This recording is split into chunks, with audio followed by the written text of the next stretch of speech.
The Fangren was old without being stooped, and his thick-set frame reminded Stone how physically powerful the aliens were compared to the vast majority of humans.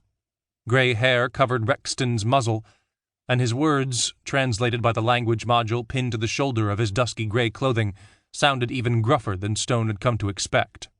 "I hear you have finished your review of the data we recovered from the facility on Rial, Governor," said Stone. The Fangren smiled, baring sharp teeth that were brilliant white in color. It was a look of menace, though not one aimed at the human delegation. "Yes, our review is complete. We have a number of proposals which you will be interested to hear." "We have proposals of our own." Stone also smiled. "I am sure we can decide upon a plan which the Raggers will find especially unpleasant."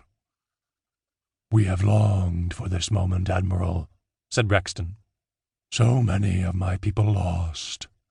I do not mean this as a challenge, but you humans have not seen the worst of what the Raggers will bring. You have lost one planet, where we have lost many. War is war, and death is a reality. But the Raggers do not accept boundaries, and there will be no rapprochement." "We are committed to this alliance for mutual benefit. Centrium will be avenged, and when the Raggers are defeated, our two races must iron out a lasting peace." Rexton turned his head, and Stone looked into the Fangren's yellow eyes. The alien nodded his head once. "We remember our friends." After that, Rexton said little, content to wait for the coming meeting before discussing strategy and tactics. Stone wasn't familiar with the layout of the space station, and he allowed the Fangren to guide him. Scans from the carrier ULS Indomitable, which brought Stone here, had given the alien structure a peak diameter of 3,000 meters and a height of more than 2,000. The shuttle had docked in the outer ring, and Stone knew the meeting was taking place in the central section. Therefore, he expected the walk to last for several minutes. "This spoke leads to the main command and control areas of—" "Translation unclear," said Rexton. "Our meeting will take place 6 levels higher." The main passage along the connecting spoke was wide enough for several to walk side by side. Stone glanced into side rooms and saw the kind of activity he'd expect to see on a military facility on Earth. The Fangren had jammed in their tech everywhere, and each console, computer, or interface panel was attended by one or more of the aliens. They appeared unhurried and in control.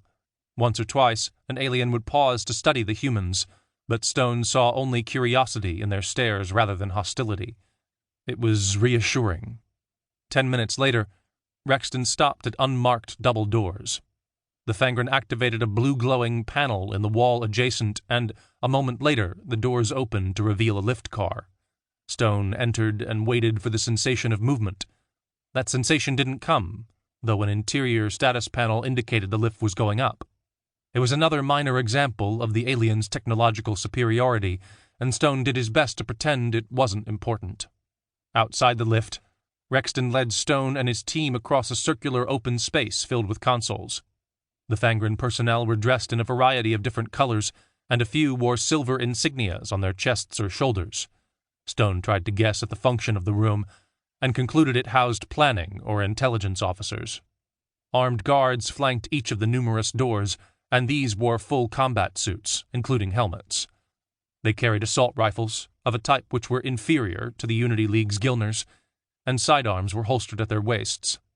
Stone hadn't been directly involved in a surface engagement for many years, and the sight of the hulking Fangren soldiers in their combat gear brought the memories back. "Here," said Rexton, a short distance beyond the planning room. The Fangren pressed thick, black-furred fingertips against the panel and waited for the security scan to complete. The door opened and Governor Rexton entered without saying anything. Stone followed, and the rest of his team did likewise. Stone's first impressions of the meeting room were favorable.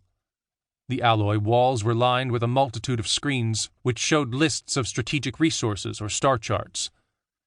Others displayed sensor feeds from the space station itself, or from places which Stone wasn't familiar with. The center of the room was dominated by what appeared to be a huge metal table, but was in fact a horizontal screen around which planning could take place. 2 much smaller tables held refreshments, including water, juices, and plates of items which Stone was sure were edible, even if he didn't know what the hell they were.